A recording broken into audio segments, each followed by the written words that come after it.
अस्सलाम वालेकुम रहमतुल्लाह।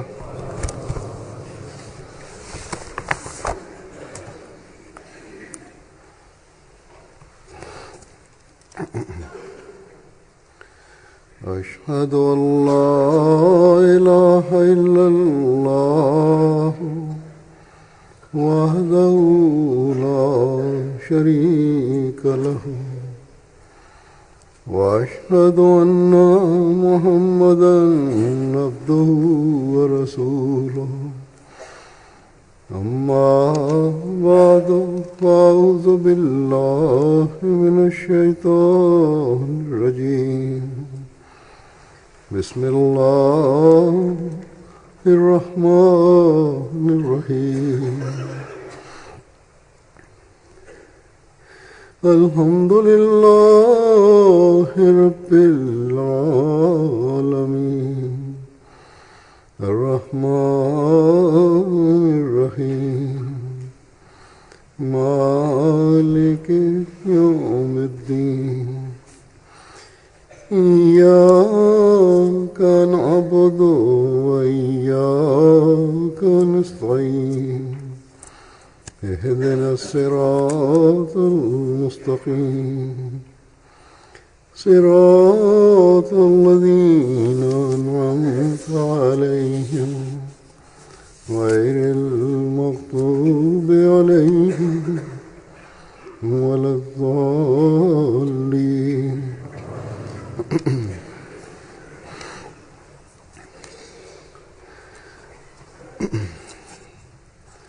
जमात Ahmadiyya Bismillahirrahmanirrahim. Husur kaže suprotstavljanje džematu Ahmedija i prema što se tiče članova džemata i protivnika koju nepravda koju on nama čini nije nešto novo što oni čine prema nama. Niti su zajednice poslanika, situacija kroz koju prolazi naša zajednica nije ništa drugačije nego kroz prolaza zajednice drugih poslanika. Sve ovo oni se zajednički, kolektivno suprotstavljaju. Ulema i njihove vođe pred ljudima općenito predstavljaju vrlo neobične stvari, strane stvari protiv poslanika i pripisuju te stvari poslaniku i nastoje da podstaknu njihova osjećanja. Vatre mržnje koje oni nastoje da zapale, Allah dželešanuhu u časnom Kur'anu je spomenuo i učinio vrlo jasnim, vrlo objasnio i rekao suprotstavljanje svakom poslaniku bilo je suprotstavljanje svakom poslanika, nema poslanika kojim se nije suprotstavljalo. Poslanicima se rugalo i stavljali su razne prepreke na njihov put šejtani. Dakle, ove stvari nisu nešto novo da se s tim suoči samo džemat Ahmedija u ovo vrijeme, s čim se džemat Ahmedija suočava u ovo vrijeme. Allah dželešanu spominjući ove stvari u časnom Koranu na jednom mjestu kaže: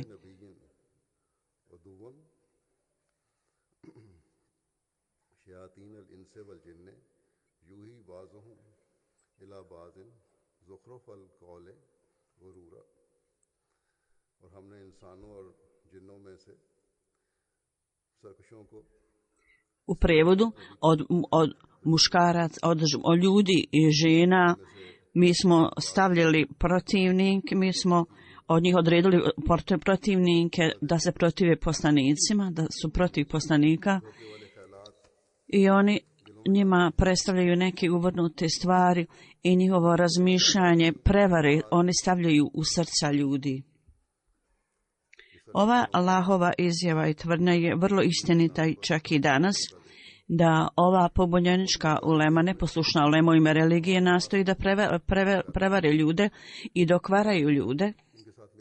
Oni potiču njihova osjećanja i neke vođe također se udružuju s njima na nekim mjestima.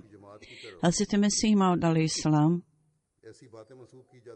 i prema njemu i prema njegovom džematu, takve stvari su im pripisane u kojima nema nikakvog traga stvarnosti, niti imaju kakve veze s istinom. I skupa s tim, jako je mnogo drugih stvari koje ovi ljudi predstavljaju zajednici ili obećanom Mesiji alejhi salamu, ili mu se ismijavaju i rugaju se. Sve ove stvari Allah dželešanhu je spomenuo u časnom Kur'anu. Da se poslanicima ovako postupalo od uvijek. Spomenute su laži i ljudi su im se smijavali i rugali. Tako da za osobu koja je čvrsto utemeljena u vjeri, za takvog Ahmedi muslimana, takvo suprotstavljanje i proganjanje koji se prema njima čini, istinski Ahmedi zapravo uvećava njegovu vjeru istinskog Ahmedi. Međutim, ima također nekih ljudi koji kažu sada je nepravda došla do svog vrhunca protiv Ahmedijata i sada mi treba da tome suprotstavimo sa grubošću ili pitaju koliko dugo ćemo mi trpiti ovo mučenje i proganjanje. Možda ima mali broj, vrlo mali broj koji ponekada pokušavaju da zatruju umove mladih ljudi i oni također kažu s ciljem da dobijemo svoje zahtjeve i da prihvatimo slobodu, mi moramo prihvatiti svjetovne načine i puteve. Ovo su sve besmislene stvari, nerazumne stvari i potpuno pogrešno razmišljanje. Ovi ljudi ili su potaknuti i zaboravi ovu stvar, šta je naše osnovno učenje. Hazreti Mesih Maud alejhi salam, šta je on od nas očekivao?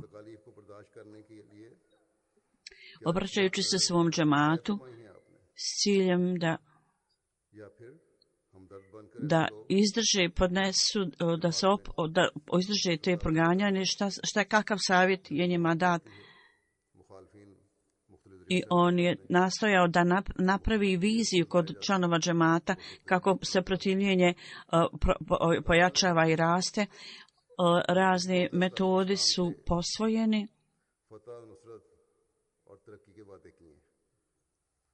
Allah dželešanhu je obećao i dao obećanje o pobjedi i trijumfu.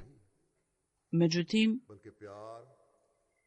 da odgovorimo na grubošću nije naše učenje.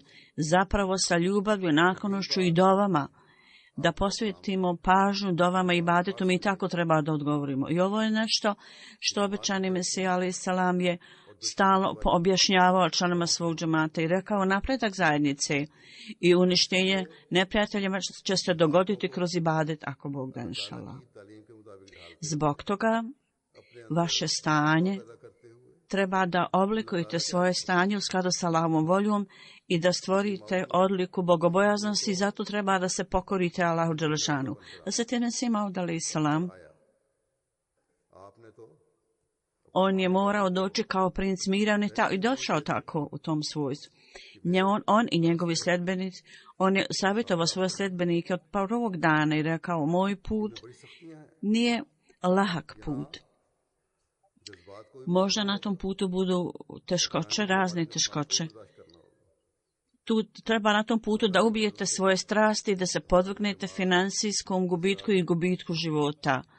I Allahovom milošću članovi zajednice na ovom putu čine sve vrste žrtvovanja i oni to čine. I kao što sam spomenuo u svojoj zadnjoj hudbi, Huzur kaže: ljudi meni pišu i kažu: mi se ne bojimo napada neprijatelja, naša vjera postaje sve snažnija. Međutim,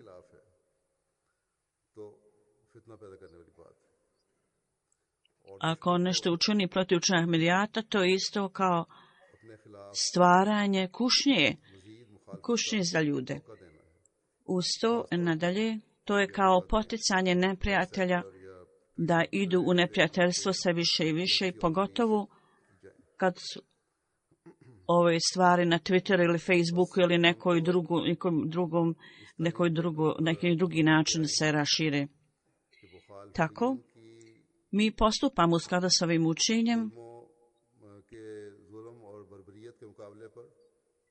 da nepravda i teškoće i okrutnost neprijatelja u odgovoru na sve to što nam neprijatelji čine, mi ne smijemo platiti na isti način, uzvratiti isti način. Takav izraz ne smije biti naš izraz.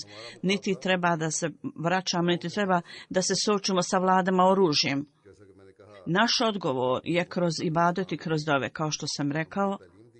Hazreti Mesih Maud alejhi salam nas je poučio. Ako pomoć od Allaha dželešanuhu,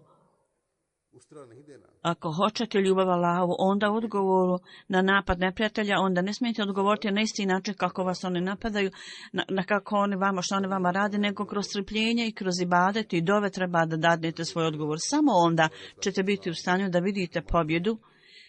Na jednom mjestu obećani Mesija kaže: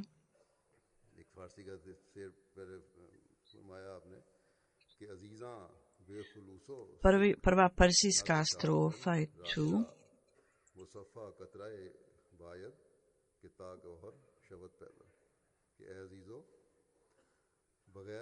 Engleski prijevod ove strofe kaže: moji dragi, sa istinitostu i čvrstinom ne možete dobiti u visok položaj.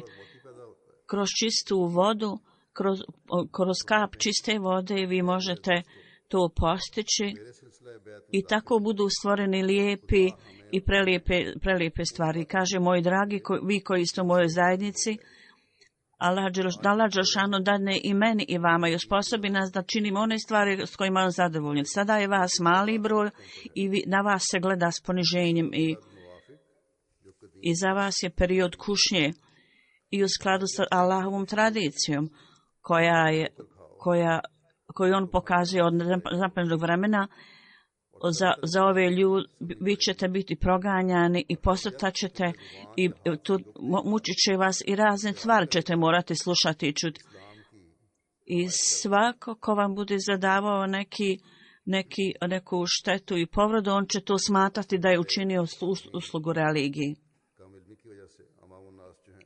Nadalje, naši protivnici, zbog toga što ne znaju, nemaju znanja, i ljudi općenito kad nam se suprotstavljaju, Olema je stavljala ovaj pojam i dio njihovom umu da je suprotstavljanje Ahmedijatu velika služba, velika usluga islamu.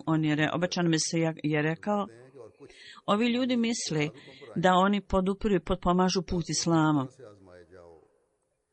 I neke teške kušnje će doći tako da će biti kušanje na razne načine. Zbog toga je vaša odgovornost i dužnost. I sada slušajte. Ovo nije put da postane, kako ćete postati pobjednici.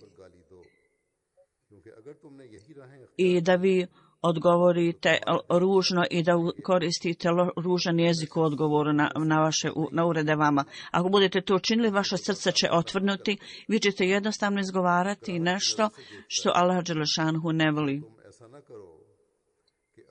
i gleda sa prezirom. Zato nemojte tako učiniti. Da dobijete dvije vrste prokletstva, jedno od ljudi, a drugo od Boga. Tako da Huzur kaže: mi moramo postupati u skladu sa ovim učenjem i mi treba da slijedimo ovu uputu koju je obećan Mesija alejhi salam nam dao. Odgovor na uvrede ne smijemo dati uvredom, niti odgovarati na nered neredom. I mi ne smijemo uzimati zakon u svoje ruke. Nadalje, u islamu, u Pakistanu i u muslimanskim zemljama,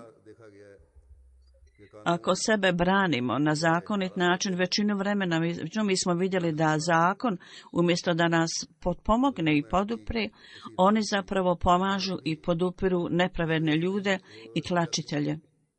I čak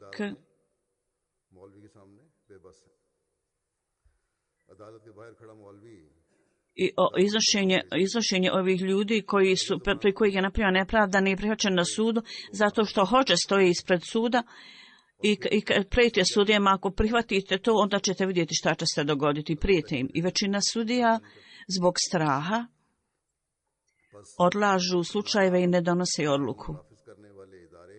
Ne kažnjavaju prekršitelje. Tako da niti zakon provodi se ni zakon, niti vlast provodi, niti je sud spreman da provodi pravdu. Da se stvara nered u zemlji nije naše učenje. Jedini put za nas otvoren je da dođemo Allahu dželešanu i da svoje ibade dovedemo do najvišeg vrhunca. Zato obećana Mesija alejhi selam kaže: kroz ibadet i kroz dove i kroz vrijeme prihvatanja,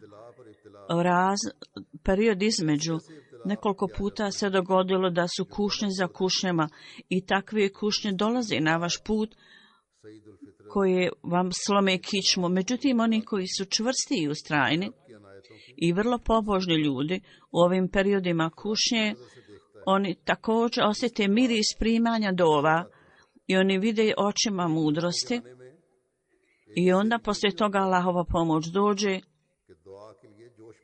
Tu je kušnja, tu je tajna u ovim kušnjama koji dolaze, da vi budete više postaknuti na ibadet i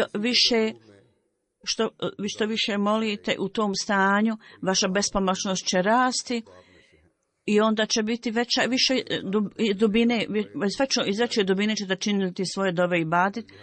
I to je stanje kada Allah prima dove, kada duša osobe počne da se topi na Allahovom pragu. To je vrijeme, to su sredstva prihvatanja dove i Allah dželešanu će primiti vaše dove. I on kaže, ne treba da se brinete i ne trebate biti nestrpljivi. I ako ima odgoda u primanju dova, nemojte biti razočarani.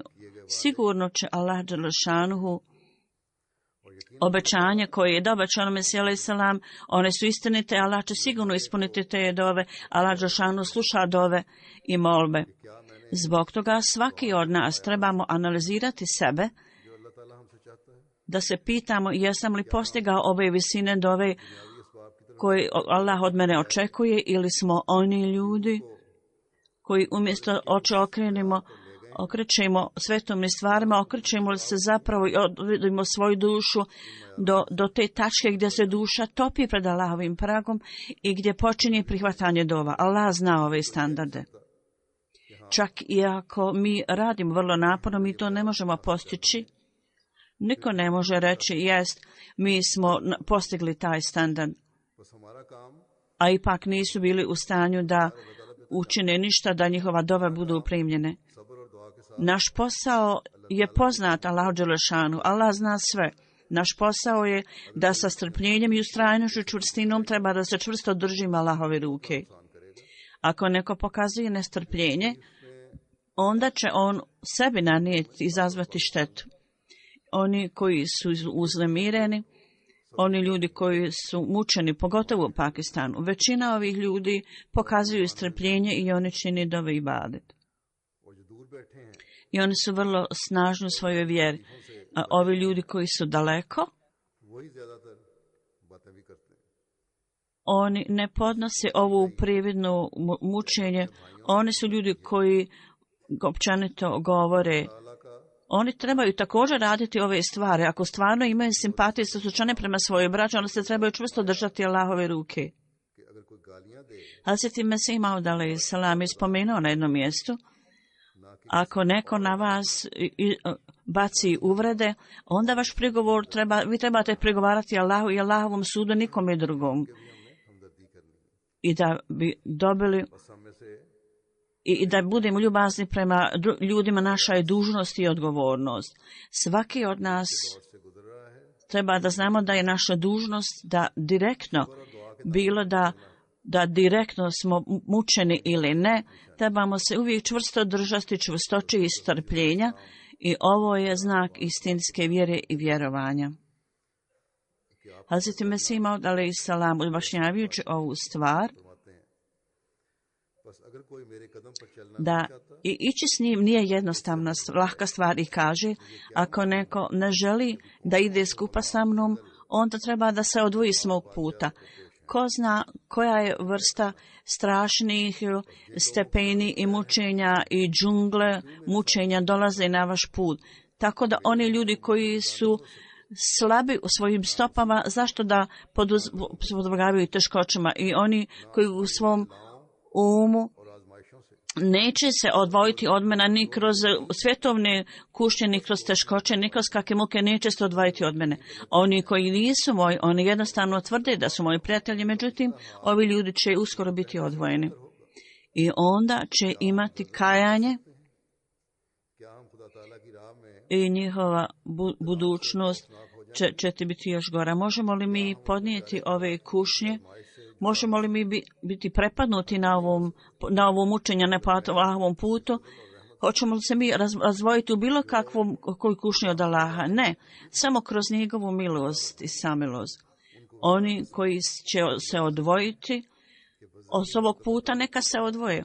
I mi ćemo im reći s Bogom.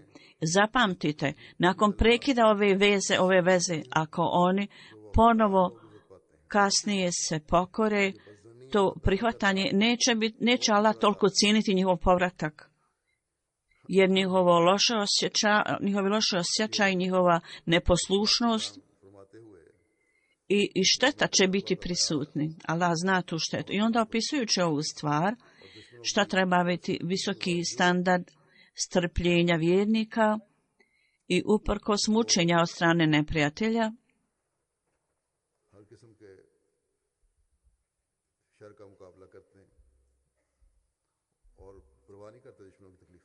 on uvijek nastoji da se suoči svojim teškoćama uprkos mučenja i nije briga za neprijatelje, istinski vjernici. I s druge strane, teškoće koje im se nameću, koji su im nametnute, oni su voljni da oproste. Napredak ovih ljudi, oni su uvijek ambasadori mira i oni uvijek napreduju. Havzat obećan Mesija kaže, uvijek zapamtite da musliman, muteki, bogobojazna osoba, nema nikakve loše stvari na njegovom putu i što više postaje bogobojazan, to više napreduje i on ne voli nikakvu kaznu da bude nanesena ljudima. Ako on dalje napreduje u bogobojaznosti i sve više raste u tom, uvećava. On kaže, muslimani ne mogu imati nikakve zlobe. Musliman ne može imati nikakvu zlobu prema drugim ljudima. Drugi ljudi možda budu takvi. I ovaj element zlobe ne izlazi iz njihovog srca i uvijek misle kako da se osvete. Međutim, mi smo vidjeli da protivnici, kako nastupaju prema nama. Nema nikakvog mučenja, ni torturi, ni proganja koje nama nisu nanijeli zadali. Međutim, jako je mnogo hiljada grešaka ovi ljudi koji smo mi voljni da zaboravimo. Zato vi koji imate vezu sa mnom, zapamtite da vi, svaki od vas, budite ljubazni prema svakoj osobi koji god daje religije, bez obzira na njihovu religiju, budite uljutni i ljubazni prema ovim ljudima. Drugi muslimani, oni su bez vodiča, bez upute i zbog toga su oni sve više iskvareni i oni se udaljuju od bogobojaznosti. Međutim, mi koji smo Ahmedi muslimani, kojima je Allah dželešanu dao vodiča i uputu u osobe Hazreta obećanog Mesija alejhi selama, svaki naš postupak mora biti u skladu sa islamskim učenjem. I sve što kažemo mora biti bazirano na bogobojaznosti.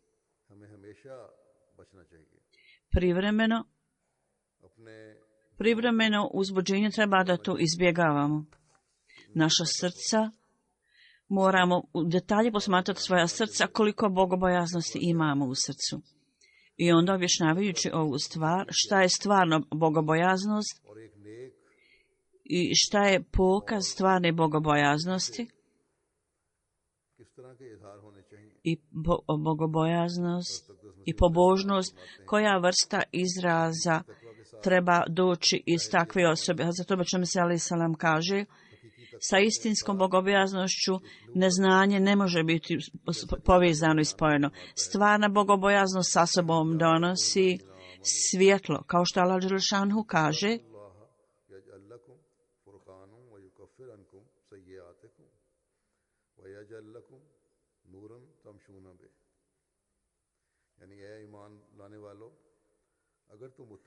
to jest u prevodu, prevod kaže, ovi koji vjerujete, ako ste bogobojazni i ustrajni i čvrsti, i ako postignete odliku bogobojaznosti i čvrstine, Allah će stvoriti razliku između vas i drugih ljudi i u toj razlici vama će biti dato svjetlo i kroz to svjetlo vi ćete slijediti sve putove, to jest tako da kažemo ono svjetlo u svojim, bit će svjetlo u vašim postupcima, u vašim govoru i u svakom izjavi i tvrdnji koju kažete i u svemu što radite i u svemu što kažete i što radite. Sve će biti bazirano na tom svjetlu. Tako da sve što vi radite i sve što govorite i bit će svjetlo i bit će svjetlo u vašoj mudrosti i u vašim očima i u vašim ušima i u jeziku i u vašim izjavama će biti svjetlo i u svakom postupku i pokretu bit će svjetlo i putevi koje ćete slijediti bit će osvjetljeni Allahovim svjetlom i sve vaše sposobnosti i putevi vašeg osjećanja bit će ispunjeni svjetlom. I vaše ruke i stopala i udovi vašeg tijela koje krećete, koje bit će sredstva širenja svjetla, da vi širite time svjetlo i vaše misli, sve će biti bazirano na svjetlu i bit će ispunjeni svjetlom. I vi ćete onda uvijek se kretati naokolo u potpuno čistom svjetlu. Tako da ako u našem razmišljenju i našim djelima kao drugi ljudi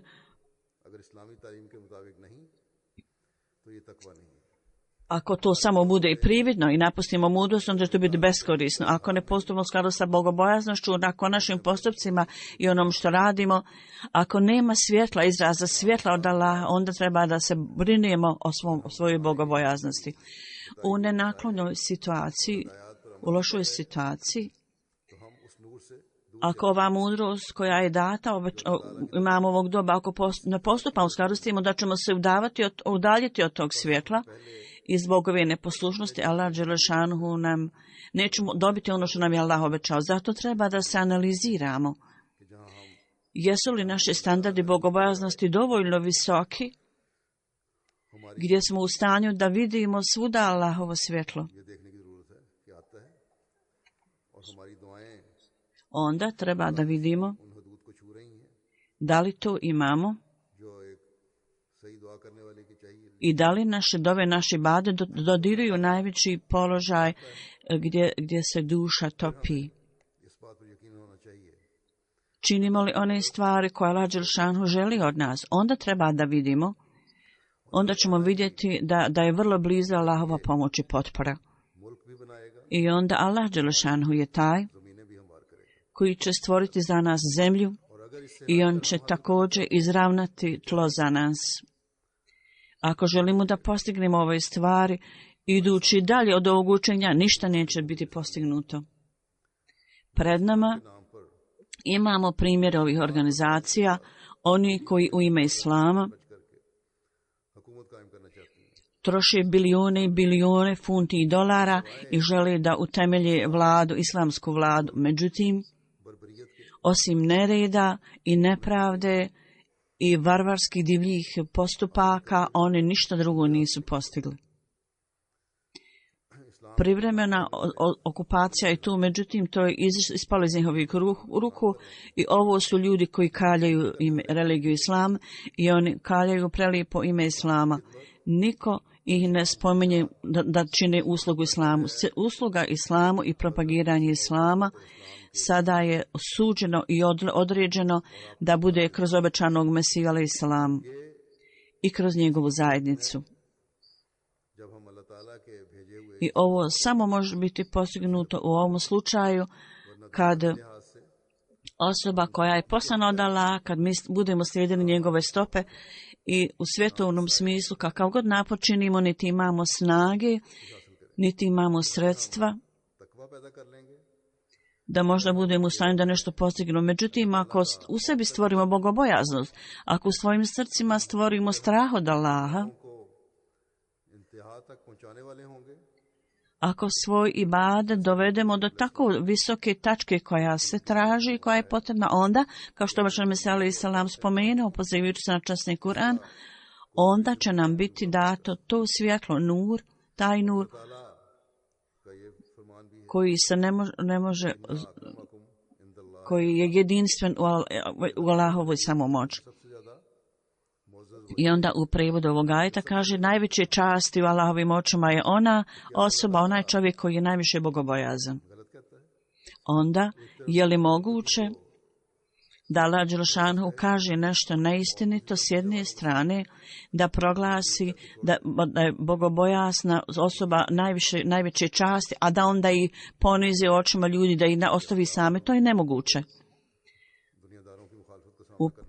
Tačno je da poslanici i njihove zajednice se moraju suočiti sa suprotstavljanjem svjetovnih moći, kao što obećani Mesija alejhi selam je lično spomenuo. Međutim, zar nije da u svakoj prilici neprijatelji budu onemoćani u svom učenju svaki put i svaka osoba koja je željela da stavi prepreke na putu napretka zajednice, je li ikakva ta prepreka koja je stavljena na napretka zajednice, džemat zapravo se više napredovao. I nastoja i unutrašnje napori su učinjeni i vanjski, međutim zajednica slijedi stalno puteve napretka. Sada mi smo osnovani u skoro 200 zemalja. Ako oni pritisnu, na jednoj napravi pritisak i okrenu se drugom, Allahovom milošću zajednica na drugom mjestu se stvori prilika da se zajednica tamo proširi. Allah dželešanu kaže da obična osoba koja je vrlo otišla naprijed u bogobojaznosti, ja ga ne ostavljam, Allah kaže, bez moje pomoći pobjede. Je li moguće za osobu koju je Allah lično poslao? I za više od 125 godina mi smo vidjeli primjere potpori Allahove koju mu je Allah dao. Je li moguće da Allah dželešanu ne ispuni svoje obećanje i da ostavi ga samo, da mu ne dadne čast? Kao što običan Mesija alejhi selam spomenuo, sve ove stvari će se postići kroz ustrajnost, čvrstinu i strpljenje i kroz snažnu volju. Ako sa čvrstinom i ustrajnošću se budemo čvrsto držali Allahove ruke, onda ćemo vidjeti da će neprijatelji završiti u dimu. I obećan Mesija alejhi selam kaže, ako se bojite smrti u svakom postupku koji činite, vaše mehkoća i čvrstina i vaše zadovoljstvo i ljutnja, sve bude radi Allaha, a ne radi vašeg sebičnog ega ili želja. Niko ne treba da imate ljutnju, niti trebate biti sretni zbog svjetovnih stvari. Radi Allaha treba da sve ove stvari dobijete. I kaže, ako u vrijeme u svake mučenja i teškoće, ako ne budete preispitivali Allaha zbog toga, nego zapravo jačate svoj odnos sa njim, ja vam onda uistinu kažem, vi ćete postati upravo odabrani Allahovi robovi, ljudi, i također ćete biti baš kao što sam ja, čovjek, i moj Bog je također vaš Bog. Zato nemojte uništiti svoje čiste sposobnosti, nemojte ih izgubiti. Ako se pokorite i naklonite se Allahu, onda, ja vam kažem, u skladu sa Allahovom tvrdnjom, vi ćete postati odabrana Allahova zajednica. i utemeljiti Allahovu veličinu i slavu u svom srcu i Allahovu jedinstvenu pronosite ne samo kroz svoj jezik nego kroz postupke, onda će Allah pokazati svoju ljubaznost i ljubav prema vama. Svaki od nas zato trebamo i moramo napraviti pobožne promjene u svom stanju. Oni koji su slabi treba da se analiziraju, ovi koji sebe smatraju imućnim također treba da nađu sve više puteva da uvećaju svoju bogobojaznost. Allah jedini zna ko je bolji i dokle smo mi postigli ciljeve koje imamo. Allah dželešanhu ne želi da nas vidi, da stojimo na jednoj tački, treba da uvijek idemo naprijed i da napredimo bogobojaznost i dobroti. I da postignemo to. Mi zato moramo uvećati i visoko učiniti svoje standarde. Obećani se alejhi selam kaže na jednom mjestu, Allah dželešan obraćajući se meni rekao mi je da treba da obavijestim članove svog džemata, one ljude koji vjeruju, imaju takvo vjerovanje da skupa s tim nema ništa svjetovno i da vjera njihova nije uhaljena kukavičkim očima i da slabošću i da ne napusti nikakve visoke standarde, to su odabrani Allahovi robovi. I onda Allah kaže, ovo su ljudi čije su stope čvrsto utemeljene na istini i zato mi moramo slijediti ovaj put sa čvrstinom i ustrajnosti tako da budemo u stanju da vidimo pobjedu. Onu pobjedu koju Allah dželešanhu, o kojoj je dao obećanju alejhi selam i koja je povezana s njim i koji je Allah dželešanhu odredio za njega. Tako ovi periodi kušnje će sigurno se završiti, međutim s ciljem da to bude uskoro, mi moramo uvećati standarde bogobojaznosti i nastaviti da sve više uvećavamo te standarde. Sigurno Allah dželešanhu u ovo doba je utemeljio ovu zajednicu upravo za ovu svrhu, da Islam bude pobjednik svuda širom svijeta i da se svuda raširi. I Islam će postati najistaknutiji nad svim drugim religijama i dobit će dominantnost. Allah dželešanu je dao ovo obećanje Mesiji alejhi selam da će ova zajednica mora napredovati i nikakva svjetovna moć nikada je neće uništiti i dokrajčiti. Nikada on nije rekao da nemojte misliti da će Allah dželešanu nemojte nikada misliti da će Allah dželešanu pustiti da budete izgubljeni i da će vas uništiti. Vi ste sjeme posijano Allahovom rukom koje je posijano u zemlji. Allah dželešanu kaže, sada ovo sjeme će napredovati i klijati i cvjetati i razganati se i postaće jednog dana veliko drvo. Da Allah dželešanu dadne da tako bude da svaki od nas postanemo plodonosni ogranak ovog drveta.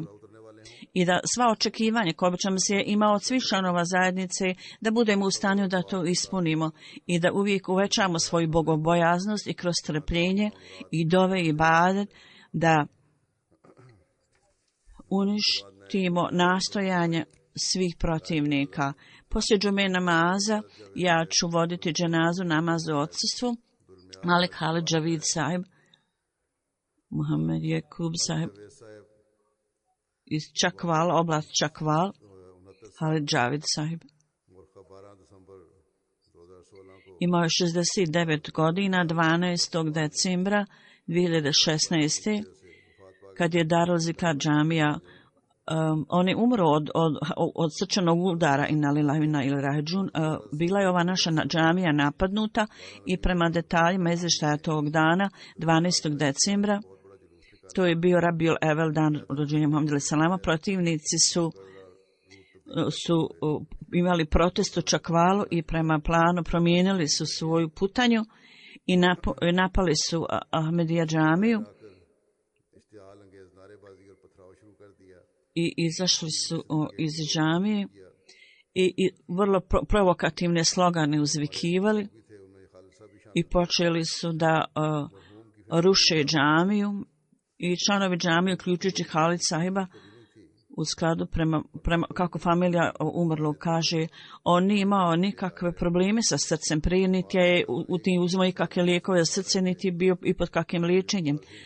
Međutim, samo jednu stvar je ponavljao prije nego što je umro, kad su protivnici napadali, da protiv obačanog Mesija alejselama ovako prljav jezik, prljave riječi i loš jezik nikada nisam prije čuo, to je ponavljao. I svi ljudi koji su stajali napolju zbog stanja, vrlo bila teška situacija i zamršena, nije bilo moguće odvesti ga bilo gdje na medicinsku pomoć. U ovom stanju on je umro inna lillahi wa inna ilaihi rađiun. U njegovoj poruci Ahmedijet je došao kroz njegovu nenu i Hazreti Molvi. Ona je bila povezana sa Molvi Karmisa, sestrična njegova je bila. On je jedan osnivača zajednice u jednom mjestu. U Pakistanu su ograničenja i zabrane na određene riječi. Ljudi koji napišu te riječi izgovore ili ashabi kažu Rafik, na primjer. Oni napišu na džamiju i svi službeni treba da isprave ove riječi, treba da budu korištene ispravne riječi.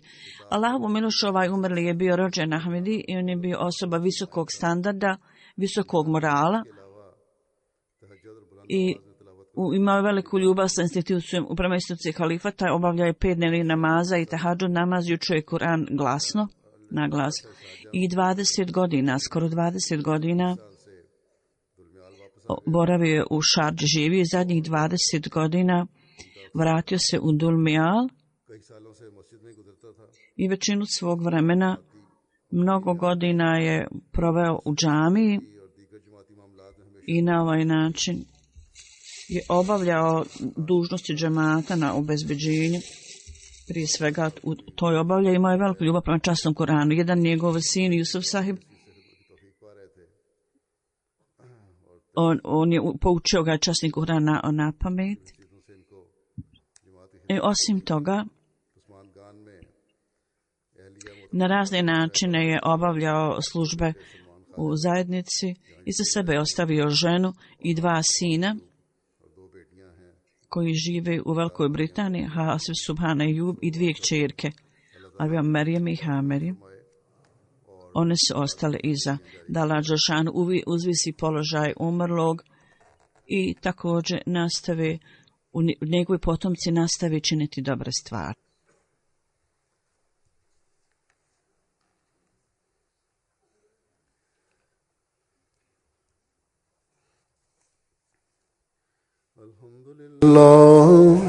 الحمد لله نحمده ونستعينه ونستغفره ونؤمن به ونتوكل عليه ونعوذ بالله من شرور أنفسنا ومن سيئات أعمالنا من يهده الله فلا مضل له ومن يضلل فلا هادي له ونشهد أن لا إله إلا الله ونشهد أن محمدا عبده ورسوله عباد الله رحمكم الله إن الله يأمر بالعدل والإحسان وإيتاء ذي القربى وينهى عن الفحشاء والمنكر والبغي يعظكم لعلكم تذكرون اذكروا الله يذكركم وادعوه يستجب لكم ولذكر الله أكبر.